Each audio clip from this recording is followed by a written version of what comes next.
we going? Are we live? We're live. Oh my Like, god. like live, as in they can hear us live. They can hear us whispering live. That's terrifying. Hi everyone, listening. Well, they're watching and listening. Oh my goodness. It's a cavalcade of the senses. Yeah, this is professional.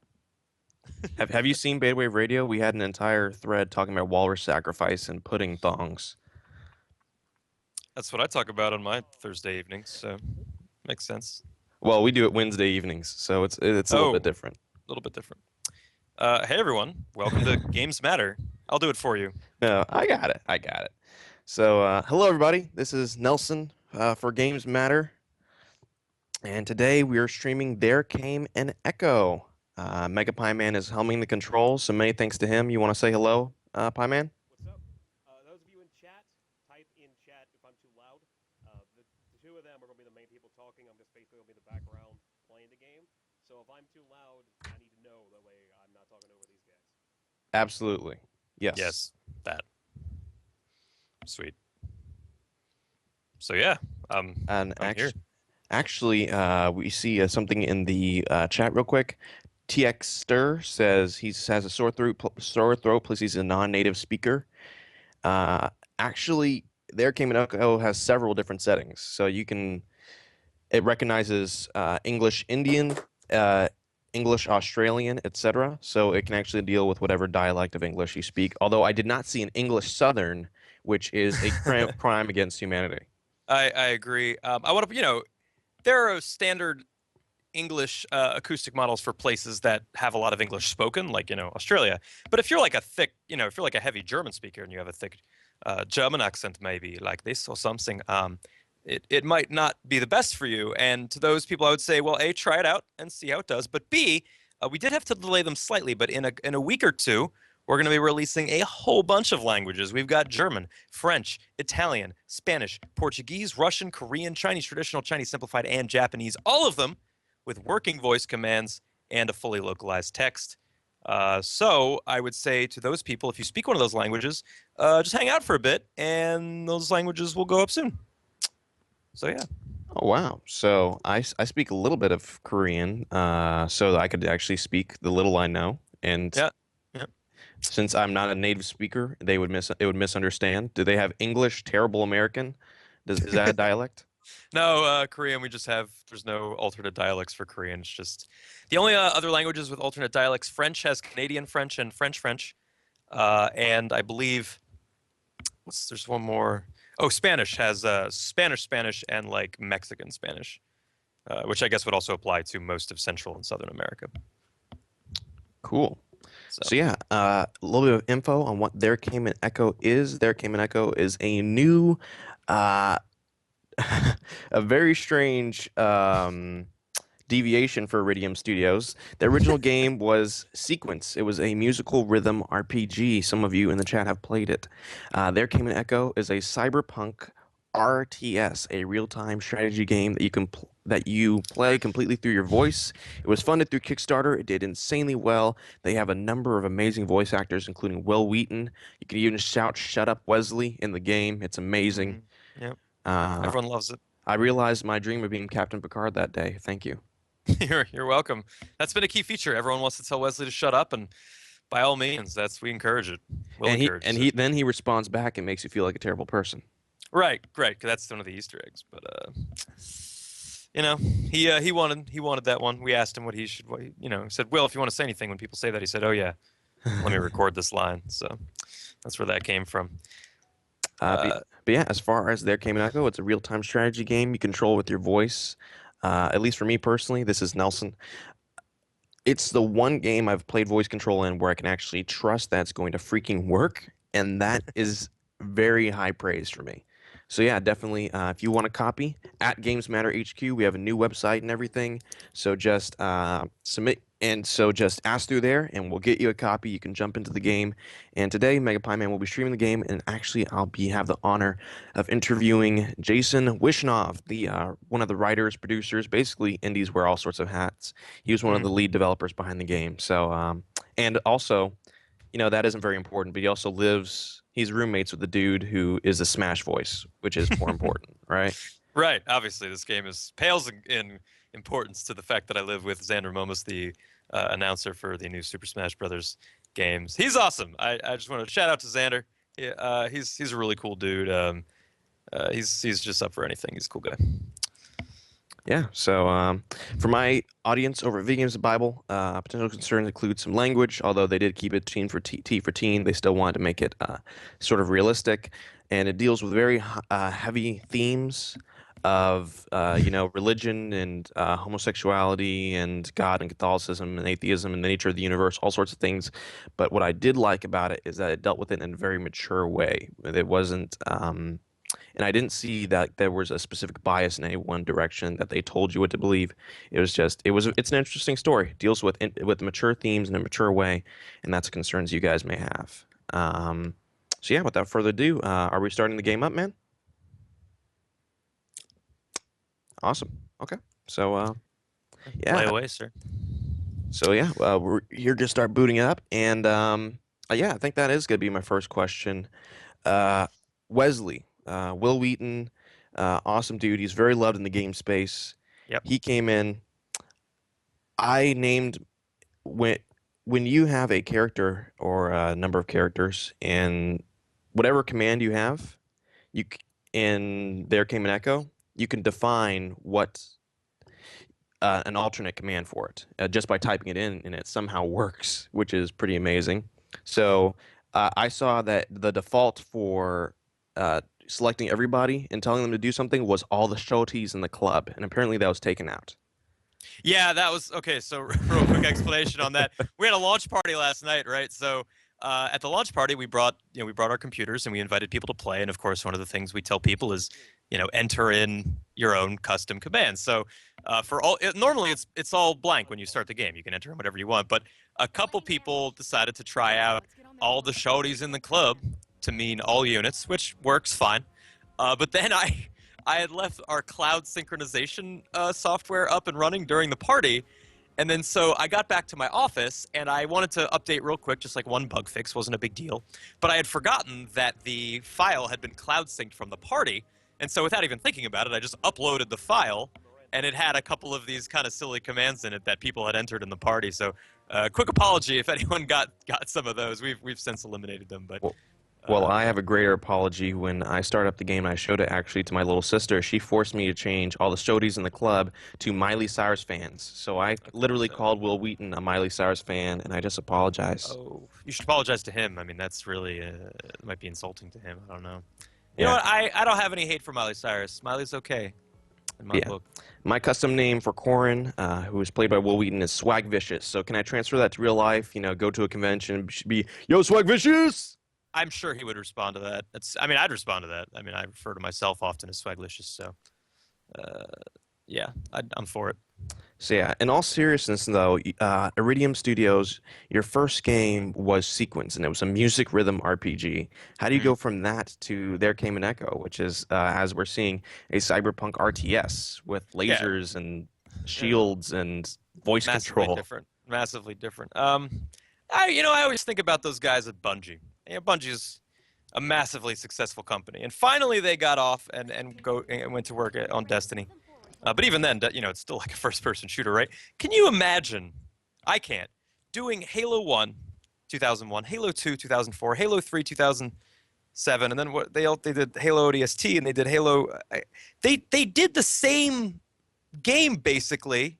No offense to Halo fans, I know they're different, but generally the same type of gameplay for like over a decade. That is terrifying to me. I would quit my job. I would quit the games industry if I were working on any genre, even one that I really liked, even a weird blend of rhythm and RPG, for a decade of my life. No, thank you. I think one of the great things about being able to work in an industry, a creative industry, which is project-based, like movies or books where you move from project to project, is that you always get to start something new and fresh and feel like you're really exploring unexplored spaces every once in a while. And if you do the same thing in an office for 25 years, life passes you by very quickly. And research has shown this, where if you have new experiences constantly interjected throughout your life, it tends to feel longer. And that's one of the reasons why time seems to pass more frequently or more quickly for adults, is because we have fewer new experiences in our lives. And so for me, I want to vary things up, and I love all types of games. I'm like, oh, I only play JRPGs, or oh, I only play RTS. That's not true. I love almost everything.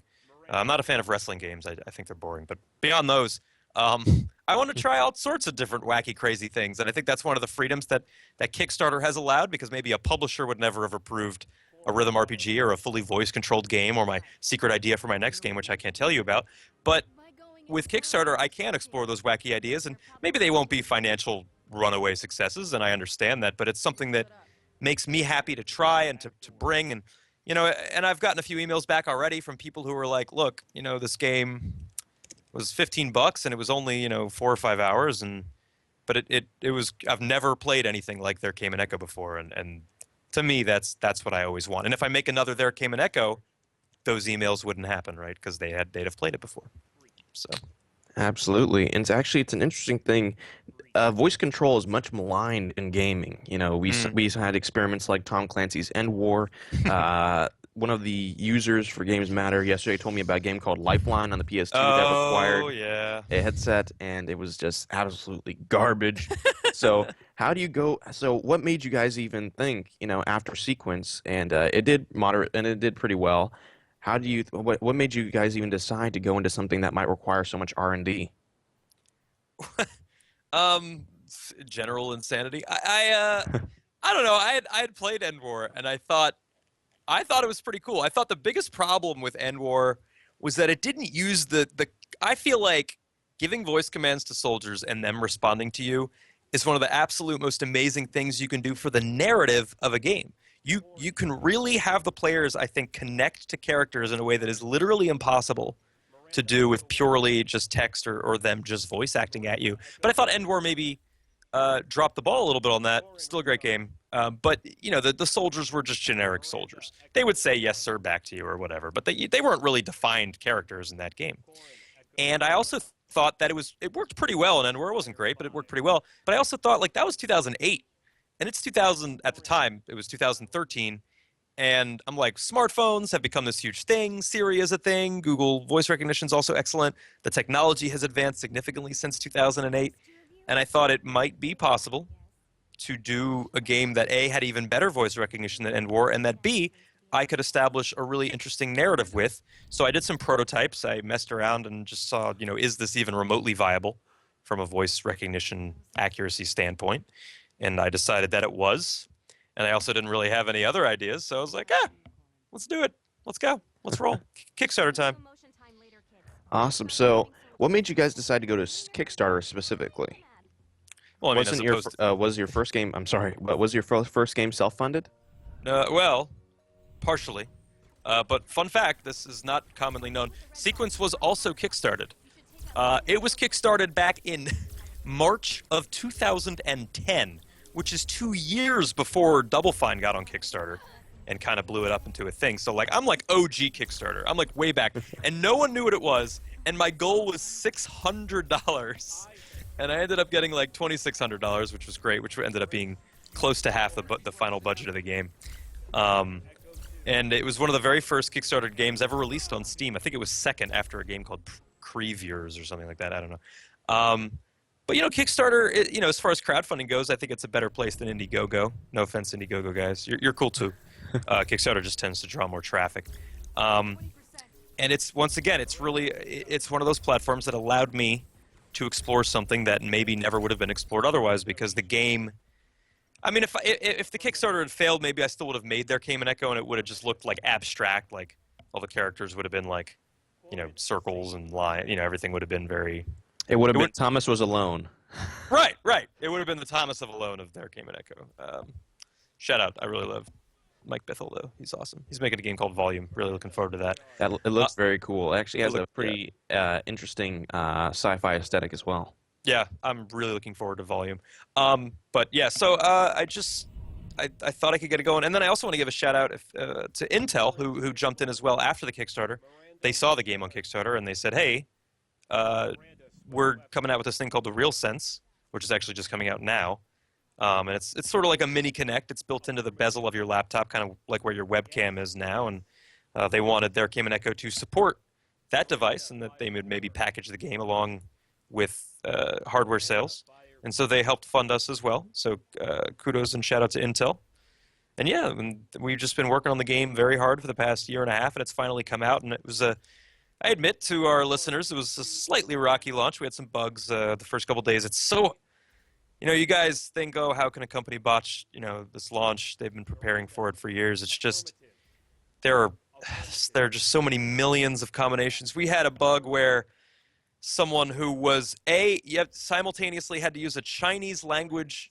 Your operating system had to be set to a Chinese system display language, and they had the like a obscure like orb Dreamweaver controller or something plugged in, and that was breaking the game. And you're just like, there are so many common. It's unbelievable how Many variables there are. yeah, it's so difficult. And I do want to. I just want to take this time, if anyone is listening, to apologize for any missteps that may have occurred in our first couple days. I do believe that we've taken care of most of them, and it's only been 3 or 4 days, so hopefully it hasn't been too long.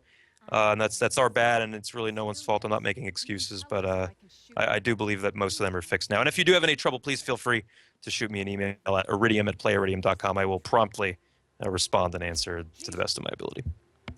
Awesome. So actually, for your first game, you actually raised a really interesting thing. People think that when you kickstart a game, it's for the full budget, and you said that for Sequence, that was only a small part of it. So when you fund a Kickstarter, what are you funding? Are you funding part of the development, the prototype stage? What are you funding? I believe that when you ask for an amount of money, regardless of whether or not that's the entire budget or the partial budget, that is the amount of money that if you get it, you are absolutely beholden to the people who gave you money to complete a polished, complete experience as you have described it. There's no requirement, I believe, that says that Kickstarter needs to be the entire funding. And in the case of There Came an Echo, it wasn't. But Intel didn't come until afterwards, right? Intel, the game was kickstarted, it made 115K, and that was going to be it. And it was going to be much less pretty than it is, and the music might have fewer tracks, and the voice acting cast probably wouldn't have been what it was, even though Will Wheaton probably still would have been on board. But then Intel came in and they said, hey, we're going to offer you some more money. And I said, okay, but we have to be clear. You cannot take any creative control over the game, because that would be I believe that would be a broken promise to my Kickstarter backers. And they said, no, we're not going to do any of that. We're just going to mandate that your only requirement is that you support the Intel RealSense device. That's it. You make it work with the RealSense, we're good. And we want you to follow your creative vision, and we're not going to compromise that. And, we'll have milestones for you. You should be this far at this date and this far at this date. But no, you do you, Iridium. So in that sense. And then with Sequence, I had already put in a lot of my own funding, and I just needed that amount to maybe finish it. So again, it's as long as you deliver what you say you're going to deliver, I think it's okay. Awesome. So for Sequence, at least, you said that ended up funding about half of the budget for the game, right? Mm. Was the rest self-funded? Yes. You got to understand, Awesome. Sequence was made in my bedroom. It was me alone in my bedroom. I did contract out the art from Wendy Chan, and I did get Ronald to lend his music into the game for a percentage of the profits. But it was almost like a hobby thing, really. And then I was very lucky. I got it onto Steam. This was before Greenlight, so got very, very lucky there. I think my whole life's been pretty lucky. It's been pretty good. So what made you even interested into game development? Because, it's pretty crazy. It seems to change almost hourly. Yeah, I should stop doing that. I mean, that's the business side changes hourly. Making great games doesn't necessarily change hourly. You want to do what you love. I mean, everyone out there, if you're listening, you probably love video games. That'd be confusing to me, or the Bible, I guess. But it's what I see these games, and I was so affected by them as a child and as a teenager and as a young adult, and they I don't want to downplay my family and my friends and my school and my teachers, but like a lot of those games made me who I am today. I learned how to manage a budget from early RPGs. I learned English skills and grammar skills. I learned coordination. I learned problem solving, logic. All these skills I learned from video games, and for me to maybe have that sort of effect on children, and a lot of people say that video games are bad for kids, that you should limit their access, and that they can have negative effects. And I guess to some extent, I mean, if you eat too much food, they'll have negative effects. But if I don't know if Call of Duty is going to necessarily enrich someone's mind, but there are so many games out there that can have a positive effect. And, Minecraft and getting kids into building and engineering and planning and working together with other people and games like Elegy for a Dead World, which is a really cool game about writing your own experiences. There's so many interesting experiences that can enrich people's lives, young and old. And I always just wanted to be part of that. And it seems like a lot of the names you just named, they're especially in the indie space. That's where a lot of the innovation is really coming through, where you're seeing those really enriching experiences, such as Influent. That was the Yeah. vocabulary game that was also kickstarted. Yeah, that was a super cool game too. I don't want to talk badly about AAAs. I mean, I enjoy my share of AAA releases as well. Of course. I had a lot of fun with Infamous Second Son a couple months ago. I'm a little behind. I haven't had much time. But, to some extent, they are beholden to publishers. They are beholden to stockholders. They need to release a game that they know will sell well. They can't take as many risks as indies can. I don't think there's anything wrong with that. I think the marketplace has room for both. But I think, the most exciting ideas and the most untested new experiences that you're going to get as a gamer are definitely going to come from the indie space. Awesome, and we're starting to see some of that innovation in the indie space with games such as Shadow of Mordor that had the Nemesis system. So, are we going to have a Corrin? We'll remember that moment? Mum's the word on that one. Nelson, got to keep that close to the vest. There came an Echo story mode. Story mode. Yeah, basically. Shadow of Mordor, man, I only got to play a couple hours of it, but that's such a polished game. I love polish. Polish is a big deal to me. Moving back to There Came an Echo, and you can see a lot of polish here. One of the big selling points, so you're in the concept stage for There Came an Echo. How did you guys get Will Wheaton? Like, how did you guys get him on? How did you guys get him on board and even assigned to the project with the Kickstarter? Like, what did you say? Well, okay. So at the time, and it's even worse now, is that when Sequence came out, 4 games maybe would release in a week on Steam. And when Sequence came out, it got a ton of buzz and a ton of press merely by virtue of being on the front page of Steam. That was before Greenlight. These days, if you go to Steam, I guarantee you 10 games will release today. 10 games get released every day. And I personally, I don't want to speak badly about my overlords and saviors, but I think maybe too many games are being released on it. I think some are of very poor quality.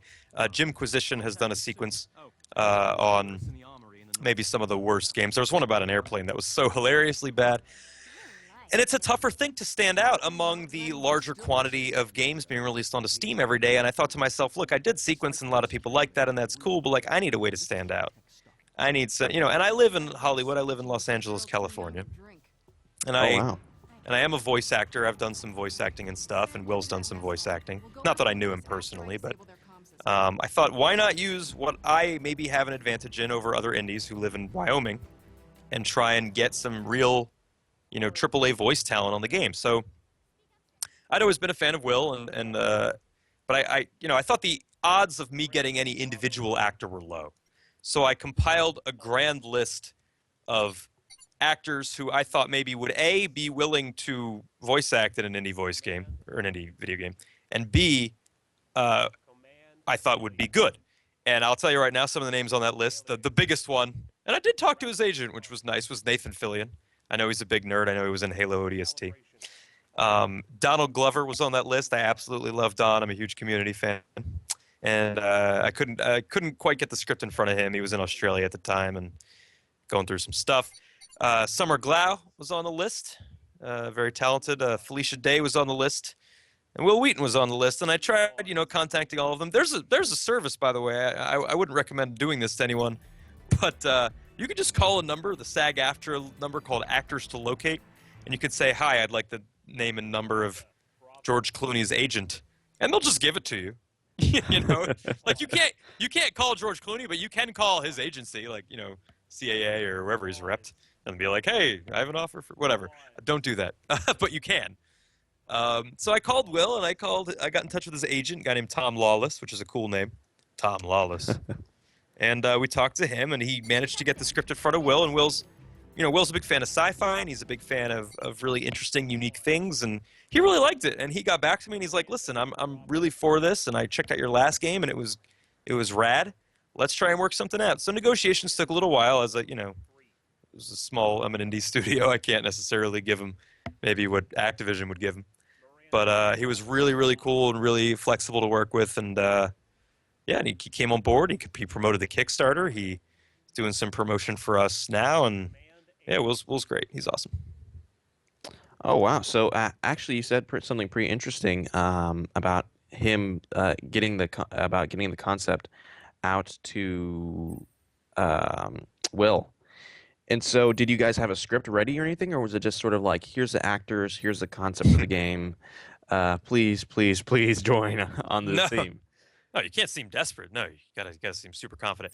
The order of things that happened with There Came an Echo was A, prototype voice commands to make sure that they're not broken and that you can actually play a game with them. B, spend 3 months writing the script, which I did, and then C, go after Will. So I had the full script ready to go. Actually, in as far back as mid 2012, I had the script ready to go. It went through some modifications, obviously. How much did it change during the course of development? And did that mean you had to re-record actors' lines in some cases? No, voice actors record really at the end of the process. They recorded in October, and then as recently as 4 weeks ago, I had pickups with Ashley Birch, Val. So it's one of those things where it's like, oh, the players are really having trouble. They don't understand that they need to move to the next room here. So I have to have a spoken line that says, hey, try getting Corin and the guys to the next room. You can't just add lines easily if you have a voice cast. You have to re-record that. So it has to be really, really late in the process. Otherwise, you get totally messed up. Yeah, so, I mean, it was a challenge, definitely. But we managed it somehow. So after the Kickstarter, and you guys, so what was running the Kickstarter like? Anyone who's run a Kickstarter knows that it's incredibly stressful. You think it's easy. You think it's just money coming in. Oh, no. There's a ton of things. You have to manage a million questions and all the backer levels and surveys and refunds and credit cards not going through and promotion and advertisement and trying to go out to the press with it. It's a full-time job managing a Kickstarter, which was okay at the time because I wasn't like really making the game yet. Oh, and the video production. If you just sit there in front of a webcam and be like, oh, hey, my name's Jason. I'm going to make this game. It's going to be really cool. No one's going to give you money because you clearly didn't care about that video. So you need more explosions in the background. Right. You need to like Michael Bay that thing up. No, I mean, I live in Hollywood, and again, I tried to utilize my proximity to people with Red cameras, and I dropped like $1,200-$1,500 on the video production for that day. If you guys want to see what $1,200 or $1,500 can buy you, you can go to my Kickstarter page and check out what that video looks like. I'll drop a link to that. Yeah. And that's always a risk. Spending any money or time on a Kickstarter is a risk because, as you know, if you do not reach your goal, you don't get anything. So, yeah, but hey, it worked out, and there was a point where I wasn't sure it was going to succeed. You get a big burst when the Kickstarter starts. It's new and people see it for the first time and they donate. But then after 2 or 3 days, it starts to level off and it goes very slowly from that point forward. And I was sitting at about 35,000 for a little while, and I thought maybe it wouldn't make it because I needed 90. But we had a nice burst toward the end, and it succeeded, and onward we went. That's absolutely awesome. So you guys, I'm looking at the Kickstarter pitch now, obviously, and I'm 1 second in, and there are no explosions yet. So obviously you did not Michael Bay it up. Yeah, we didn't focus test well. I guess they weren't laser explosions, so we had to get rid of them. Absolutely. So you guys, you did the Kickstarter. Would you do Kickstarter again? People have asked us that. Yes. I mean, it might. There is some danger. If a Kickstarter fails, it isn't just like, oh, you're back where you started. To some extent, the market feels like maybe that concept is no longer worth looking at. So it is a risk. And I would say this too. Kickstarter has. I don't want to use the word declined, but there's less money going into it these days, and I think it's because, rightfully so, consumers are a little concerned with the length of projects' developments. They're concerned with possible failures. There have been some high-profile ones, Code Hero, Clang, there have been definitely some rough experiences people have had, so they're a little more cautious.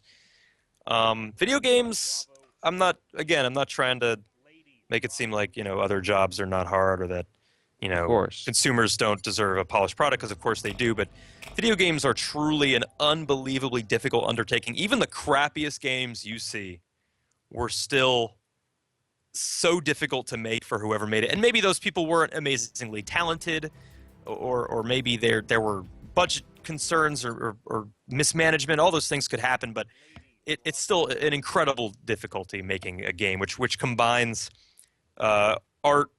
artistry in so many fields, music and modeling and animation and texturing and everything, with very highly technically complex ideas and programmers and engineers. Normally these two fields do not meet. They do not need to talk to each other or work with each other. But in video games they do, and it can be very, very difficult. Anyone who's interested in game development, I'm not saying go make a game like There Came an Echo, but go make a Tetris clone. Go try and make a Tetris clone and see. You'd be shocked how much work it is just to make a Tetris clone. It is pretty shocking. I mean, heck, just making boxes move around. I've tried that, and it's Yeah. like it is literally terrifying when, like, every few seconds you are breaking the build. You are going through walls. Yeah, and now imagine that happening when your game is released on Steam to like thousands of people. I mean, first couple days were very stressful. But most of that's taken care of. I'm feeling pretty good about the next couple days. Total Biscuit's having a really positive video come out in the next couple days. Will's going to do some tweeting for us on Monday. I know an Edge magazine review is supposed to be coming out soon. We've gotten pretty good reviews. We got a really solid review from Hardcore Gamer and Forbes magazine. So I think critically, I saw the Forbes one. That was awesome. yeah, they're very effusive, and that was really, really cool to read. People say don't read the comments. People say try not to let criticism or praise for your work affect you as a person too much. But I am sorry, that is literally impossible for me. I mean, this game is everything that I poured myself into, and I know it's not perfect. Obviously, nothing is perfect, but like the writing is mine, and the design is mine, and I'm an actor in the game, and I directed the other actors, and I programmed most of it, and I did the voice recognition, and I managed the team, and it's very personal, and I know I shouldn't feel that way, but every bit of praise I get makes me feel great, and every bit of criticism I get makes me feel a little worse. Not that you shouldn't criticize me, because you should. That's the only way I can get better. But I should really try and shield myself a little more from that stuff. So to translate, please criticize my game. Yeah. Be honest with the game. That's all I'll say. Say what you liked and say what you didn't like, and that'll be okay for me. They'll balance each other out, and I'll feel okay at the end of the day. Absolutely. So, yeah, so you guys funded it, and getting off of the Kickstarter, now it's time to actually start making the game. So after you guys actually went beyond your funding goal, you guys funded a soundtrack and everything. And according to the pitch, most of it was for the art, which does look quite nice and Thank you. has a unique style. So after that, was it sort of paralyzing, like what now? Or was it just sort of just utter chaos as it's like, okay, now it's time to actually make this a thing? I didn't ask for $90,000 with no plan on what to do after I got it, though that may not be true for all Kickstarters. But I meant more so. I'm sorry to interrupt, but I meant more so. You guys did it after you go past your goal. And I think Mr. Molyneux spoke about this. There's a temptation, like, okay, the money's rolling in. We need to make this work. We need to do something. So, what did you guys feel that pressure at all? what do you mean do something? Like, Well, you guys have to. Did you guys want to add in more stretch goals, or was it sort of was it sort of scary going past your goal? Was that ever a fear? we had our stretch goals planned out, and we only hit one of them. We only hit one stretch goal, which, to be honest, from my perspective, was more music tracks, which isn't like, it's not something that I really have to deal with. I just have to pay my two composers more money to make more tracks, and that's not too much additional stress on me. There are stretch goals that if we had hit them, like a simultaneous Mac Linux release would have been more stress. Oculus Rift support at launch would have been more stress, though I do plan to do those things, by the way. just not simultaneous with PC. Yeah, those would have added a little bit more, but maybe I could have hired another person to help out with that stuff. So I don't know. I didn't necessarily feel any additional pressure. I knew what I had to do. We it took a little time to interview people and to find the right people to hire. We didn't, development did not begin the next day in earnest, but I began the process to round up my team and to secure a nice office space that they could all have reasonable proximity to. And we probably got, so the Kickstarter wrapped up late March. I say we probably started full-time development June 1st. That was the gap of time. Absolutely awesome. So you start development. What is it like going from, okay, here we funded the game to, okay, now it's time to start making the game. What's the first step you guys take? Because, of course, there's all these different things interacting. So, of course, you can't really, it's hard to get the exact animations ready for a gameplay concept if it isn't programmed yet. So, right. yeah, so what was your team like? Who was working on the game, and what sequence did you get? Sequence? Haha. And what sequence did you guys begin work on the different parts of the game? Well, I had programmed the prototype, which was basically, dots moving around on a black screen with voice commands, right? And I programmed that in XNA, which is a kind of now defunct language that Microsoft put out. But I knew that I wanted to use Unity, and I knew that once we hit that Kickstarter goal, we were going to have 3D models, and we were going to have all this complex animation, and I knew that I needed a proper engine. I might have considered Unreal 4, but at the time it was still a little immature, so we went with Unity. So my first goal as I was bringing on my artist and my animation was, hey, get this voice recognition thing set up inside of Unity. So basically port it over to this new engine. And that did take a month or two. I don't even want to go into the immensely complex technical details of how the voice recognition engine cannot be run inside of Unity. If you are playing There Came an Echo, feel free to try this. Go to your task manager, hit Control-Shift-Escape. Go into processes. You will see an additional process that you did not start called voicecore.exe running in the background. So that's why you guys were patching all after release. And this is a cool thing. The developers have been actively patching the game every single day. I will literally patch the game, and then several hours later I'll be like, is there already another patch? So you guys are constantly patching that voice core to make sure it works. Yeah, you could consider that a good thing or a bad thing. You consider it bad because it's like, hey, this should have been working at launch, or a good thing because we're addressing concerns. I guess it's a mixed bag. But yeah, it's a very, and certain antivirus programs don't like, a random process, spawning up out of nowhere that doesn't alert the player, right? So I know Komodo antivirus has been blocking the voice core from running. And I know that certain Bluetooth drivers are preventing it from working, and I know that certain OS languages are preventing it from working. It's one of those things where it's very, very difficult for me to anticipate all the possibilities, but we're doing our best. And so that voice core is essentially running in the background, and it's communicating with Unity, receiving signals and sending signals every couple seconds through something called an interprocess pipe. And it's very, very difficult to do. And I just want to make clear, I'm not trying to make excuses here, but it is the voice recognition system and the allowing for the custom commands to get in there. It's a remarkable technical challenge, and I'm proud that we were able to pull it off. But I'm also wary that there's plenty of weird edge cases that can arise, and we're doing our best to take care of those. That's pretty cool. And so actually that it raises an interesting thing. You can literally, for the custom commands, you can type in anything. You can type in anything from Miley Cyrus fans to guy, other guy, girl, and other girl, as our streamer, Mega Pie Man, PhD, is doing. By the way, subscribe to him on YouTube. Great dude. And so, yeah, how did you guys get that even technology working? Well, it stemmed from the very first experiments that I was doing with the voice recognition tech where, as I'm programming, you program strings, which if you're not familiar with programming, strings are just a collection of letters. You tell the voice recognition engine what to listen for. So I might program in a collection of names, Corin, Miranda, Syl, and Grace.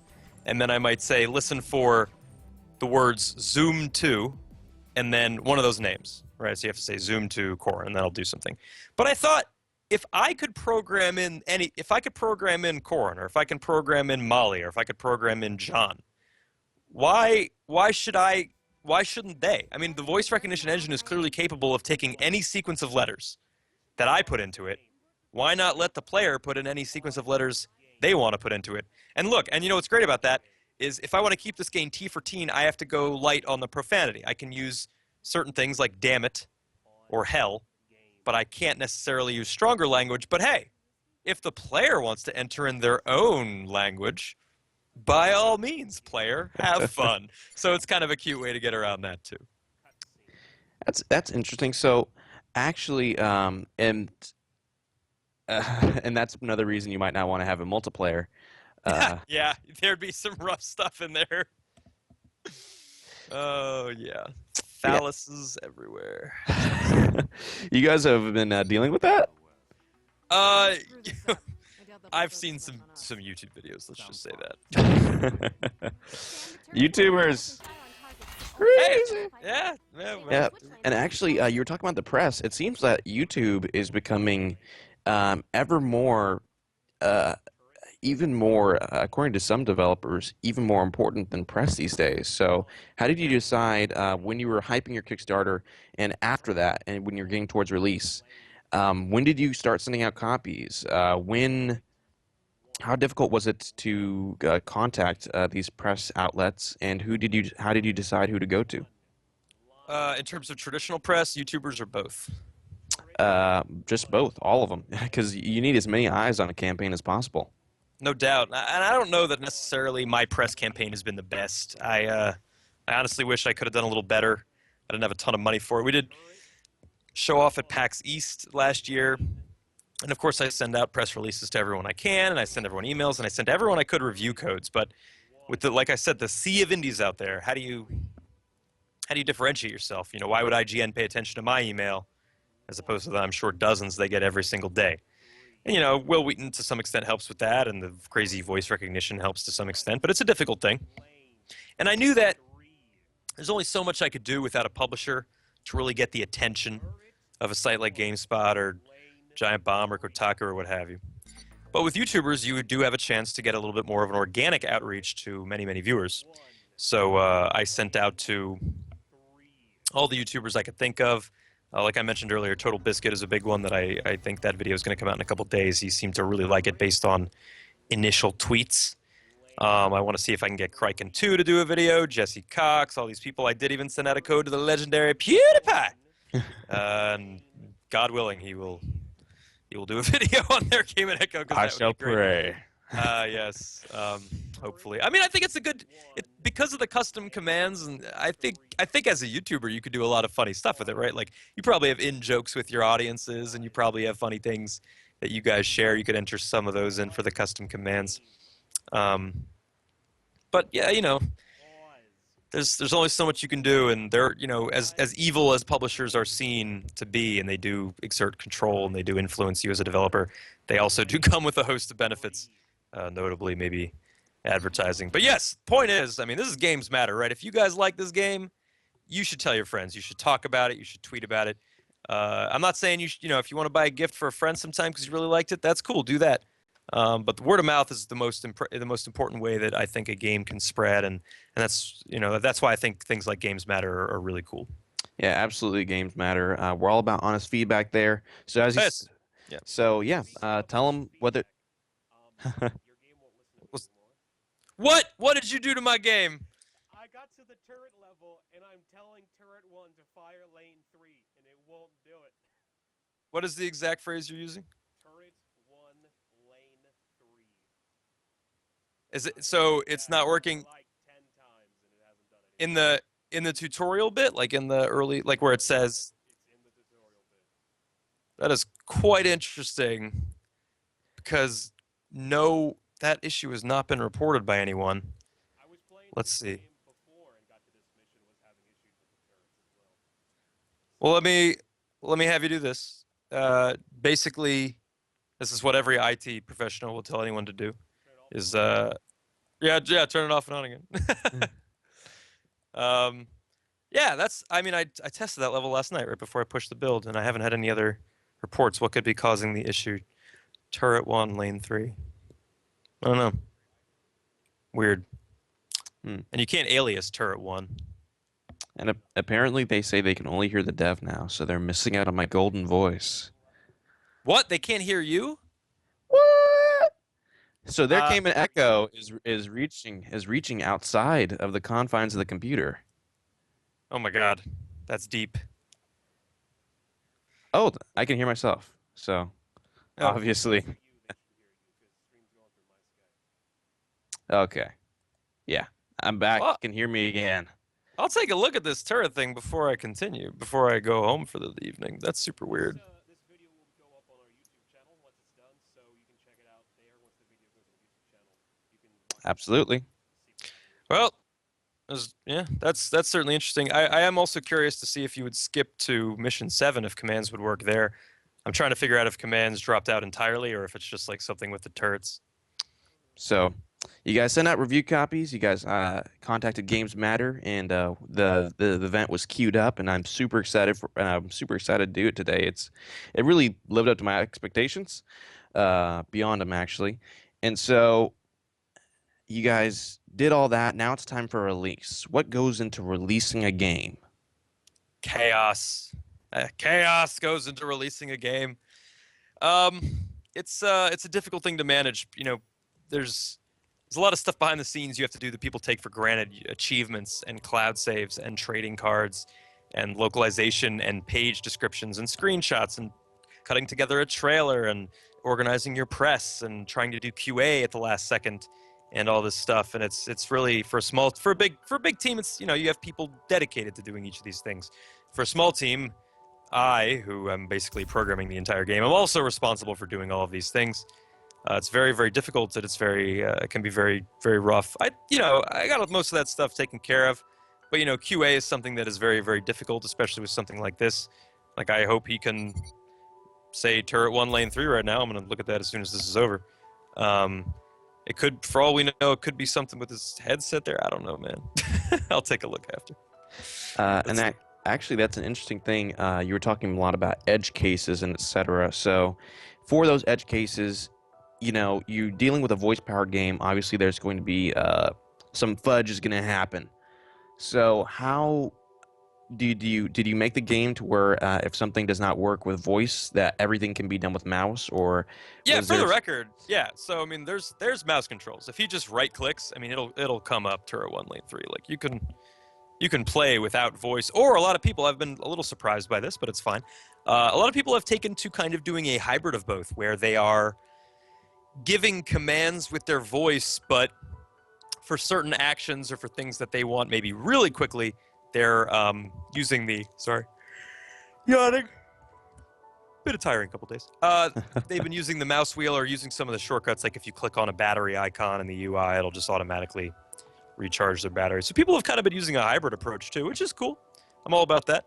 Um, I've been trying to do all my commands for my characters with voice, but anything for the camera, I've just been controlling with my mouse because you can't, at least from what I've seen, there's no way to give specific coordinates for the camera to go and look in just any random spot. You can look right. at That's characters and maybe even enemies, but you just can't go look on the left side of the corner to see if anybody's open. right. I mean, how would you even give that command, right? Would you say like pan a little bit to the north, but also west? It's like there's no defined amount to move the camera. So yeah, you can zoom to characters and you can zoom to nodes. You can say like zoom to Bravo 3. But I believe that mouse control is just one of those things that is just, or camera control, sorry, is one of those things just better left to mice and keyboard. You could What's also use, That I do want to go over a little bit is that in the control sections, I saw that you also have hand connections because this game also it either is coming to the Xbox or is on the Xbox. So if you have an Xbox, you can control this game with the Kinect, I would assume. coming to it, not there yet, but we are doing ports to PlayStation 4 and Xbox One. and that ties in with the Intel RealSense, right? That's the hand Right. thing. Right. The currently existing controls for gestures is the Intel RealSense. They do not currently work with a Kinect for the PC. However, when we port to Xbox One, it will work with the Kinect 2.0. Sweet. So yeah. So which is neat. I think that one thing we couldn't get it working with the RealSense for various technical reasons, but I think with the Kinect, one really cool thing would be, like the push to talk feature. Right now, you just kind of hold down the space bar. It's really cool to like take your hand and like put your fingers up to your ear like you have an earpiece, and like that's push to talk. So like you want to give a command, you like put your hand up to your ear, and then you're giving commands, and then you take it down, and that deactivates push to talk. You either want players to feel insanely cool or to look as stupid as possible. Why can't it be both? I don't see why it can't be both. You can absolutely do both. What was the greatest difficulty with the development, and how'd you guys get over it? Greatest difficulty. It's a tough question. There are a lot of difficulties. I think launch. I wrote a journal entry on my experience with launch, and I don't want to release it now. I think maybe it'll be part of the post-mortem or something like that. I'd like to publish it one day. It was. You can publish it on the Games Matter website. Wink, wink, nudge, nudge. Not yet, but wait. When I do, I'll be happy to send it to you guys. I'll abridge it real quick. When a game comes out and you've worked so, not only you, but I've had literally dozens of talented professionals contribute to the game, from the musicians to the animators to all the voice actors who did such a great job.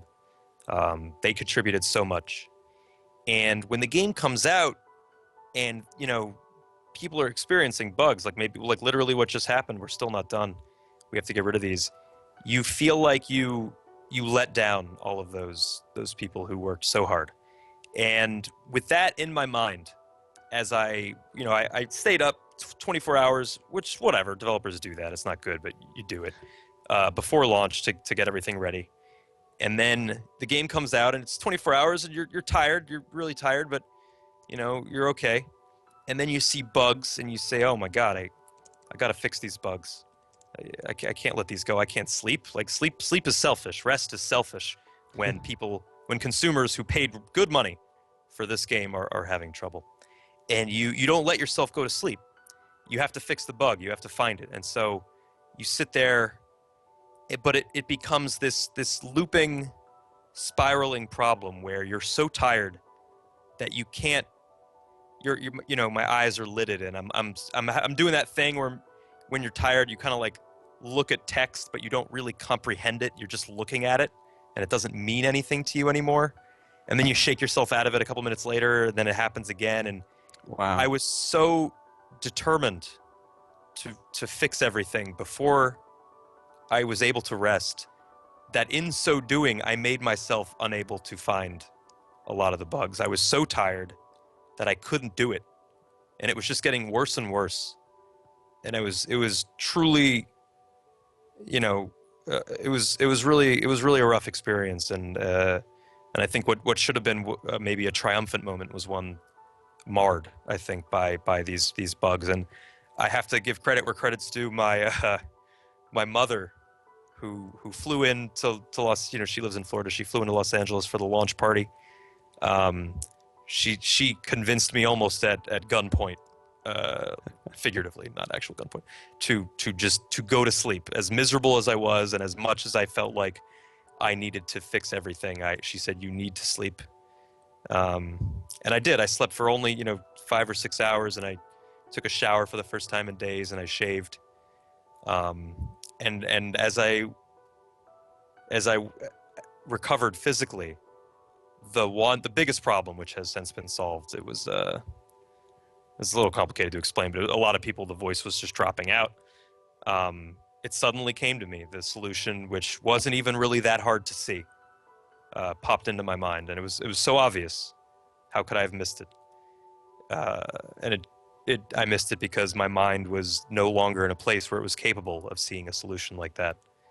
So behind almost every single game, and especially for their game and Echo, there's a lot of heart and pain, and it's not whenever you say something and you just say like, this game sucks, and you guys don't offer any, and no constructive feedback is offered, that's literally you're not just talking to like a monitor or Iridium Studios like Activision. You're talking to Jason Wishnov sitting there being serenaded by the smooth voice of the Smash announcer, barely comprehending the words on his screen, trying to find the edge case of a dude using a mouse from 2001. Yeah, and again, I don't want to say that consumers aren't justified in voicing their complaints, and of course they have every right to be angry. I felt what made it so bad, I think, was that everything that they were saying was justified to me. If I were a consumer and I had bought a game that wasn't working for me, I would be equally annoyed and angry. But um, I'm not blaming anything on anyone else, but it's just it can be such a trying thing, and it can be such a emotionally devastating experience for certain people, especially small teams, where really it's all on you.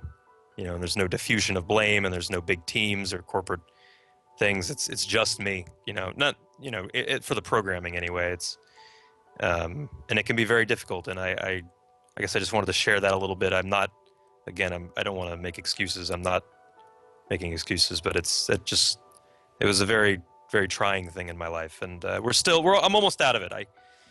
Thank God, I'm almost out of it. I think there's not too many left, and Megapie, man, I'm gonna figure out what's going on there for you.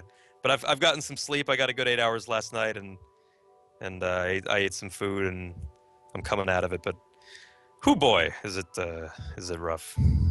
That's absolutely awesome. And before we cap off the interview, I'm gonna read some of the stuff that people have been saying about the game in the chat. You ready? I'm ready. Hit me. First of all, thank you so much, Iridium, for making those codes available. The voice that Magic doesn't understand Northern Irish. Okay. We have a Great Britain English model or acoustic model, which is supposed to help catch some Irish and Scottish, though they do tend to be more of the more challenging dialects available to us. I just, for those people, I would recommend either make sure you have a very high headset quality, and do your best to enunciate. I can't quite do an Irish accent. I did try with the Scottish one though. I did my absolute best to test out with Scotland. It wasn't that bad, but I mean, we're using a base technology based on Microsoft, but they provide the acoustic definitions, and I wish they had provided an Irish or Scottish acoustic definition. They didn't. They only applied a general Great Britain one.